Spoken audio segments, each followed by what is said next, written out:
এই একটা জায়গা, খুব সুন্দর জায়গা, নিরিবিলি জায়গা বর্তমানে এখন। আর এই জায়গাটা ছিল এলএনটি। এলএনটি এখানে অনেক বছর ছিল। আমি এখানে এলএনটিতে কাজ করছিলাম এক সময়, এবং পার্কিংয়েও কাজ করছিলাম। এখানে দিনের পর দিন, রাতের পর রাত এই জায়গাটায় চলে গেছে আমার। মাসের পর মাস এবং বছর পার হয়ে গেছে এই জায়গাটায় কাজ করতে করতে। এক একটা সময় পুরো দিনটা চলে যেত, 12 ঘন্টা 13 ঘন্টা ডিউটি, সে এলএনটিতে থাকা সত্ত্বেও এবং পার্কিংয়ে থাকা সত্ত্বেও। কত দিন, কত রাত, কত মাস, কত সময় চলে গেছে এই জায়গাটায়।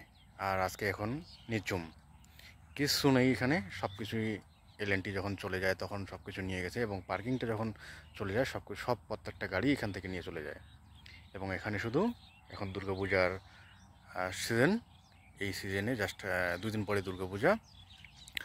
এটা আশ্বিন মাস, এই আশ্বিন মাসে এই যে কাশফুল ফুটে, কাশফুল জাস্ট দেখার জন্য আমি আসলাম।